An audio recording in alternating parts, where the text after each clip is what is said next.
buenas noches. Hoy vamos a debatir dos temas que están en la agenda pública. Primero el tema de la caravana por la verdad y la justicia y la paz.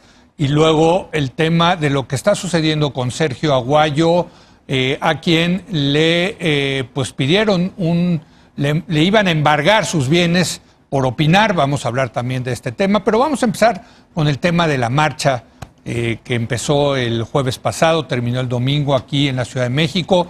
Ayer estuvieron Julián Levarón, Javier Sicilia y Lenzo Whitmar con nosotros para hablar de este movimiento de víctimas. Le doy la bienvenida, como todos los miércoles, a Mario Arriagada. ¿Cómo estás, Mario? Hola, Leo. Buenas noches. Buenas noches. Denise Dresser. Denise, muy buenas noches. Hola, buenas noches. Un poco desvelada, porque fue hoy ahí a la mañanera, ahorita nos va a contar. Y Pablo Magluf. Pablo, buenas noches, muy buenas Leo. noches. Quiero empezar contigo, Mario, porque ayer tuvimos aquí a Javier Sicilia, y creo que Javier Sicilia, yo los admiro profundamente porque han hecho de su tragedia personal un movimiento para hacer visibles a las víctimas de la violencia en México.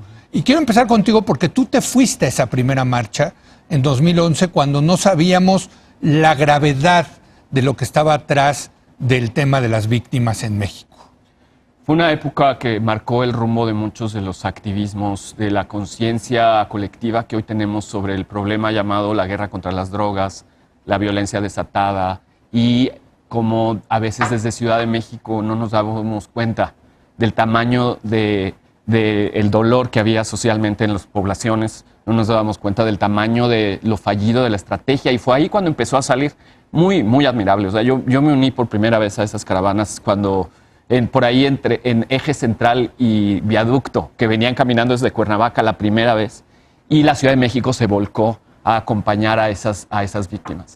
Y después de eso, el movimiento creció, y muy sobresalientemente yo creo que creó una época, marcó un hito para muchos movimientos de la sociedad civil, y yo diría de la sociedad civil no fifí, de la emergente, de la más de base. Y para esto quiero dar algunos ejemplos de esa caravana que fue después de Ciudad de México a Ciudad Juárez, que fueron varios periodistas, se pueden leer los testimonios de aquella época. Tú tienes muy interesante. uno con Andrés Layú, ¿no? Sí, pero hay otros de buenos periodistas como Diego Enrique Osorno, después de Emiliano Ruiz Parra, más tarde Daniel Arrea y su atención de los temas de víctimas, Marcela Turati, muchísimos periodistas también que hicieron un esfuerzo titánico para también ayudar a darle voz a esto. Pero primera contribución de esa caravana histórica fue deschilanguizar la discusión, volver al revés. ¿Cuál es el centro de discusión? El centro de discusión es la periferia, no es la Ciudad de México, no es nuestra idea de Estado, es atender a aquellos olvidados, a las regiones y geografías que no participan como el debate central. Entonces lo que importa hoy ya no es que nosotros estemos seguros que los secuestros se solucionen como las marchas de blanco anteriores habían dicho, sino lo que importa es que el Estado llegue a solucionarle en la sierra de Tamaulipas, en la sierra de Durango, donde nadie estaba viendo el tamaño de fosas que empezaban a salir en el centro histórico de Durango. Cuando llegamos a Durango, vino gente de las montañas a contar sus historias, solo porque llegaba la caravana de Ciudad de México y algunos periodistas, y eran conmovedoras. Recuerdo cómo detenían el autobús en el camino de Chihuahua a Ciudad Juárez, de todas las terracerías aledañas, salían camionetas, salía gente caminando, a parar con las manos como podían los autobuses, nos bajábamos a contarnos su tragedia, sus desapariciones. Era violentamente Y esto triste. lo lideró Javier Sicilia en su momento. Esto lo lideró Javier Sicilia, que a raíz de su tragedia personal. de lado teníamos mítines en algunos momentos, después hubo otra caravana a Centroamérica que lo juntó también con el drama de derechos humanos de los migrantes, y luego Estados Unidos, del otro lado del río, cuando estábamos del lado gringo del río Bravo, salía gente a las comunidades del otro lado a decir, háganos caso, por favor. Era Tamaulipas, ahí nos dimos cuenta el tamaño de cementerio que era en la zona fronteriza, esos narcomunicipios que no tenían ni ley. Entonces visibilizó, transnacionalizó un movimiento y lo unió con el discurso de la guerra contra las drogas es equivocada. Polemizó a García Luna y la política de Calderón. Entonces hizo muchas cosas al mismo tiempo, y al final yo creo que también sembró y como popularizó, ya existía esta idea, para que la idea de colusión en temas de seguridad pública, cuando el Estado y el crimen organizado se unen, es un tipo de corrupción que mata, que generó la agenda de impunidad, que no solo se dedicaba a construir el Estado de Derecho en el sentido de la propiedad privada y eso, sino de un real acceso a la justicia. Entonces, cuando él dice justicia, ya Sí. Se transforma la idea de Estado de Derecho Y qué desde esa injusto, época hasta hoy. hablando En eso de fue justicia, pionerísimo. qué injusto decir que son desmemoriados, porque perdón, Sí.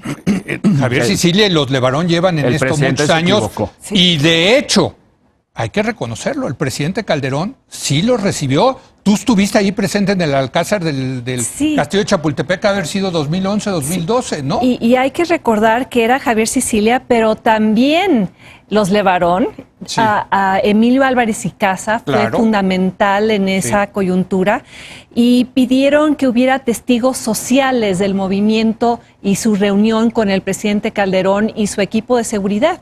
Sí. Y hubo pues una confrontación personal entre Sicilia y Calderón, luego creo que un abrazo, etcétera. Sí. Pero Pero aguantó vara el presidente Calderón, ¿eh? aguantó vara, no, Sí. no cambió la estrategia. No, pero... Pero sí estuvo dispuesto a reunirse. Sí. Y creo que tiene razón Mario, esto visibilizó el tema de las víctimas, se volvió parte del debate público sobre el impacto de la fallida guerra de Felipe Calderón.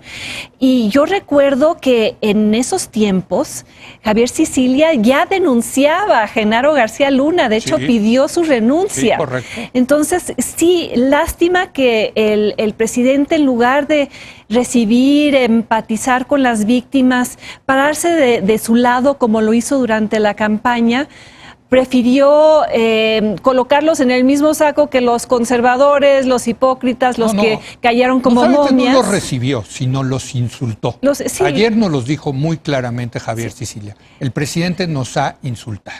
Y yo estuve junto con Mario en la marcha del domingo y lo impactante es eso, no es una marcha fifí, es una marcha de quienes vienen de los lugares más recónditos del país, porque llevan 8 años, yo iba cargando una manta con una chica y su madre, en nombre del hermano desaparecido desde hace 8 años. Y a mi lado iban 2 mujeres cuyos esposos son choferes de una línea de camiones que llega a Nuevo Laredo.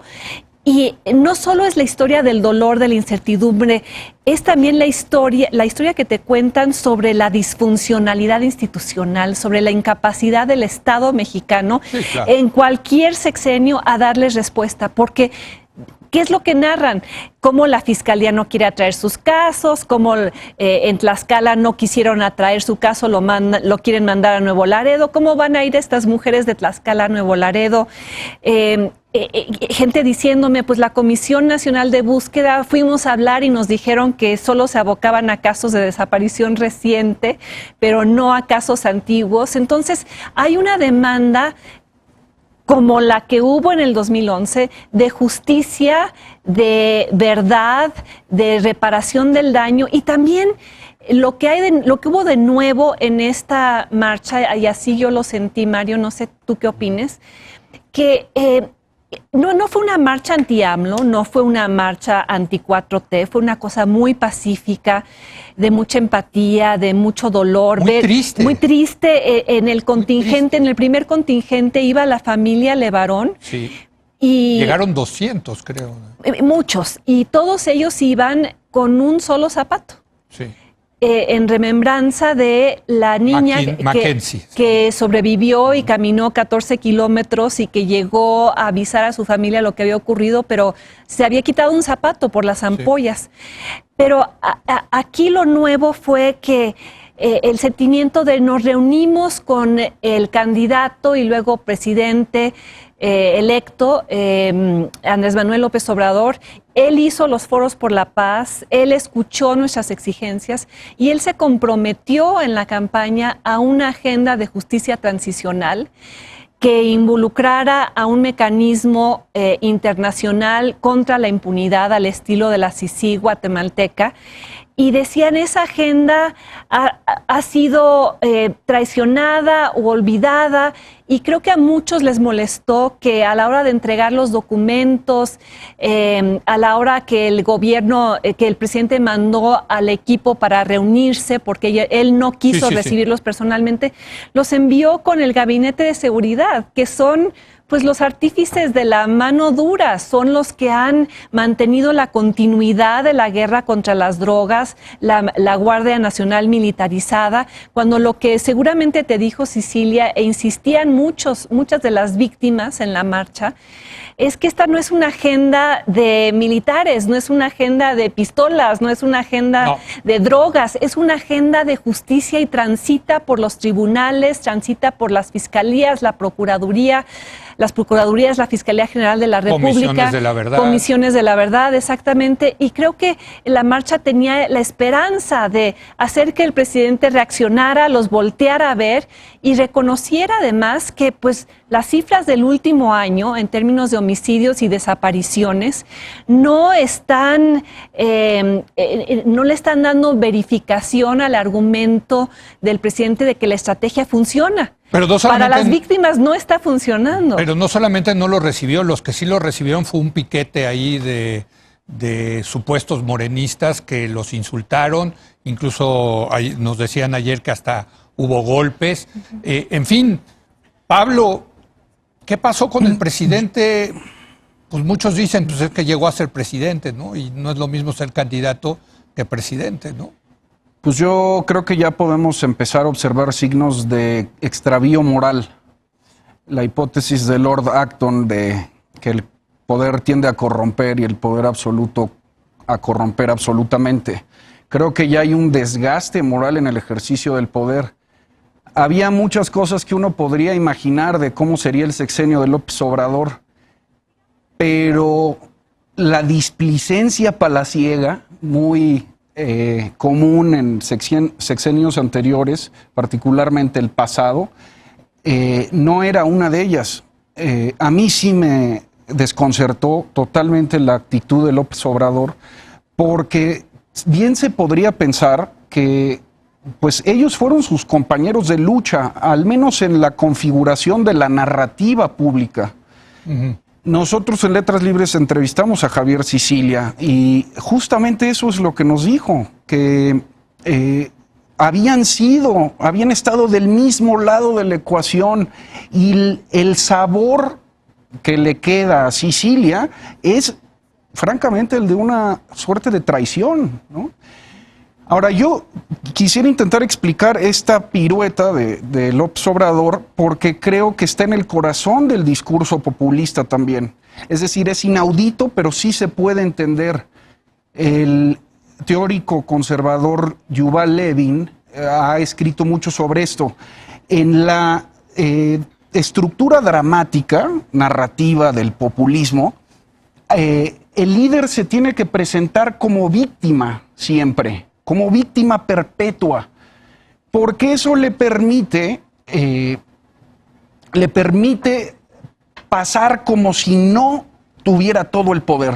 Es decir, se presenta como el eterno opositor, como si aún hubiera un régimen contra el cual seguir luchando. En el momento en el que eres el poderoso, ese espacio especial se te quita. Entonces yo creo que López Obrador está intentando monopolizar el espacio de la víctima, del discurso del disidente, de estar en una ecuación en la que él sigue siendo el único opositor. Entonces, a mí... Y ahí ya no cabe el movimiento de Sicilia. No cabe ningún otro movimiento que no esté avalado por él, ¿no? Uh-huh. Aquí ahora la pregunta que tengo para ustedes es si estos... porque me parece un grave error de cálculo, estos errores de cálculo pueden desbaratar a la transformación histórica que se pretende, o más bien será la sucesión de errorcitos los que minen eventualmente al sexenio. Porque puede ser que en uno de estos graves errores se cambie completamente la narrativa, ¿no? Pues mira, yo sí creo, te respondo, yo sí creo que va a haber una especie de que se van a ir llenando los errores y en algún momento va a haber una gota que derrame el vaso. Creo que estamos lejos de eso, por cierto, viendo las encuestas, creo que el presidente sigue siendo muy popular, ¿no?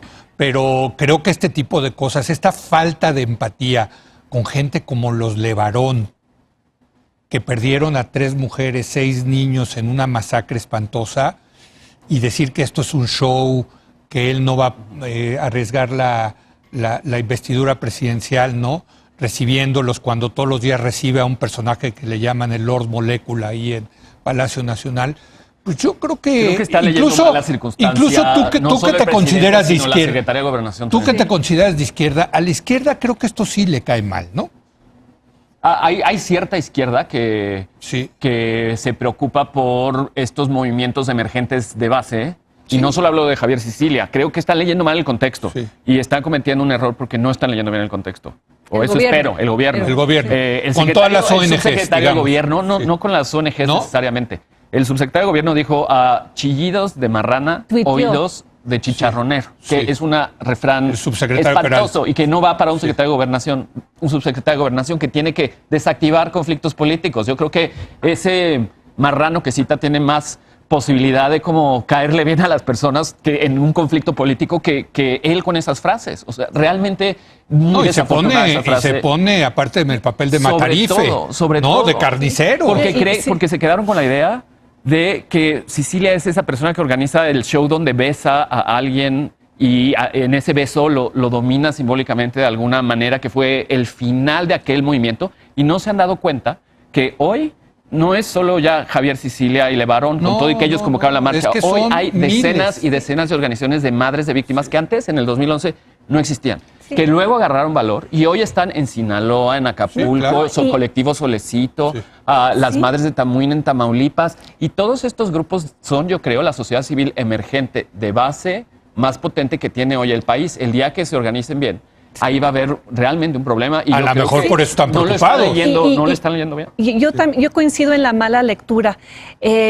Incluso en la marcha yo oía a personas, representantes de organizaciones que decían, pues no es que yo necesariamente apoye a Sicilia, pero me parecía importante la causa de los desaparecidos, sobre todo cuando han salido números nuevos que son aún más alarmantes. Estamos hablando de que 61,000 desaparecidos.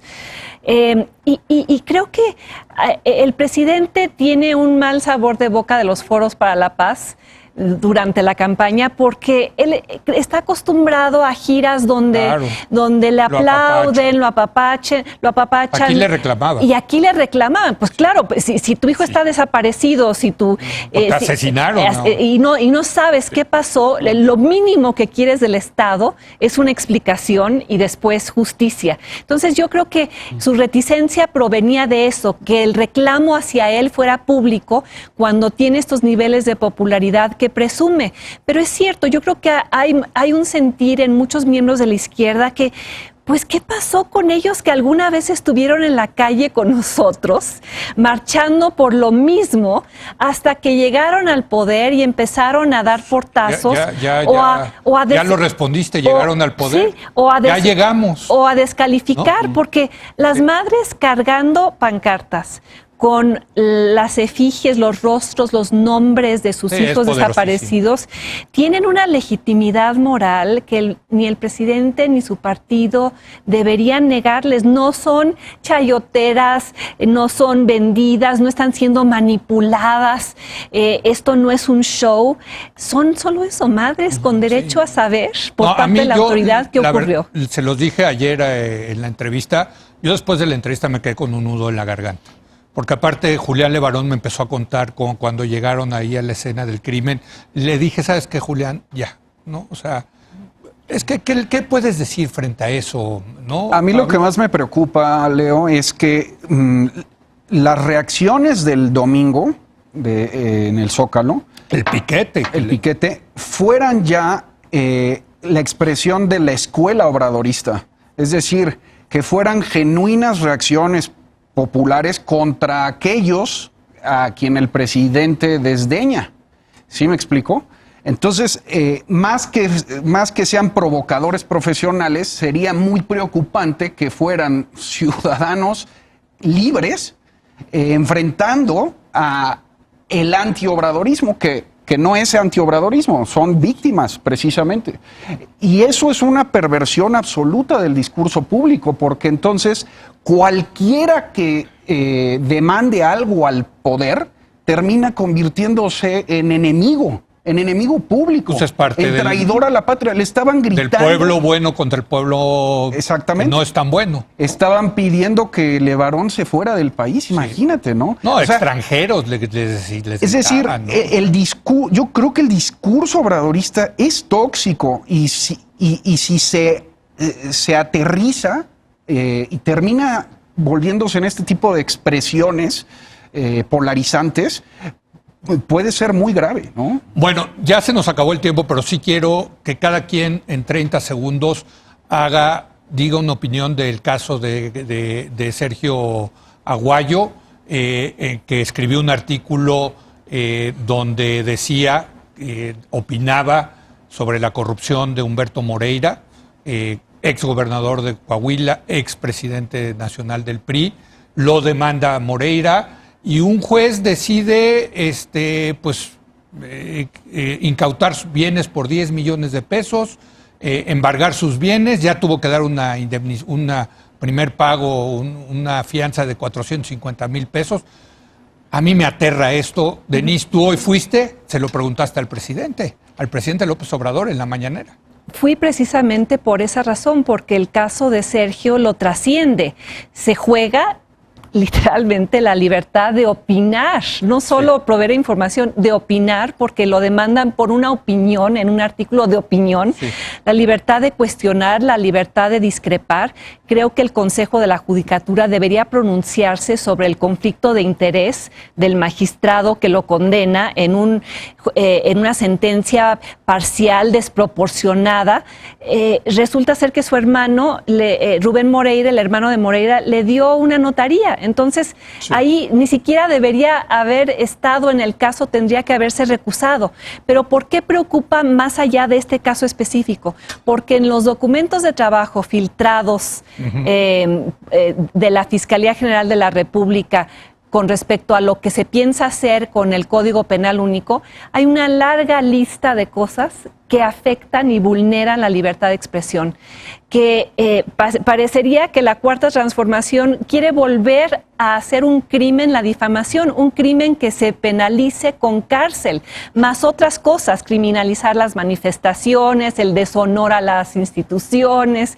O sea, se lee el documento y te aterra. Entonces yo quise ir a la mañanera para obtener el posicionamiento del presidente, primero frente al caso, y segundo, su compromiso a que su gobierno no va a apoyar esa idea que proviene de alguien en la Fiscalía. Y se comprometió, dijo que de ninguna manera. Y yo incluso dije, comprométase a que no se vuelva a utilizar de manera facciosa el aparato del Estado contra una persona, porque de ahí venimos y eso es lo que no debería repetirse. Y Sergio Aguayo sigue atorado en ese paradigma que sigue presente, vigente en muchos de los tribunales del país. 30 segundos. Hay sospechas de que este es un caso de justicia a la venta. Entonces es un límite a la libertad de expresión que debe ser condenado. Toda la solidaridad con Sergio Aguayo es una injusticia. Lo que le han hecho, pueden leer el artículo original que dice cosas que son comunes en la discusión. Una vez que ya habían atrapado a Humberto Moreira en España. Entonces no estaba ni siquiera fuera de lugar esas sospechas que están de hecho matizadas ya si uno lee además todo el artículo. Entonces definitivamente está desproporcionado por donde se le vea. En segundo lugar, creo que el de justicia a la venta es el argumento importante aquí. Y si algo hay que investigar y no quitar el dedo del renglón, es si es verdad que este asunto de la notaría es lo que hace que el sistema de justicia sea parcial, que sea vendible y comprable, y qué esperanzas tenemos de que eso le haga justicia un día a los pobres, si es así como funciona. Pues como el juez Padierna con Rosario Robles, también. Bueno, yo creo que es un problema tan conflicto de interés. Es un problema tan sistémico que si no le ponemos atención al asunto de que no sea capturable el sistema de justicia, y en sentido de cómo conectarlo con la discusión de las reformas de justicia que vienen la próxima semana, yo lo que creo que hay que poner el dedo en el renglón es ¿está esto blindado a que siga siendo tan capturable como ahora? Es una discusión que no tenemos lo suficiente. Pablo. El maestro Granados Chapa decía que el autoritarismo del siglo XX en México contra los medios funcionaba más bien por medio de una suerte de censura ambiental. No era tanto la represión clásica de los gobiernos totalitarios, sino más bien una suerte de autocontrol.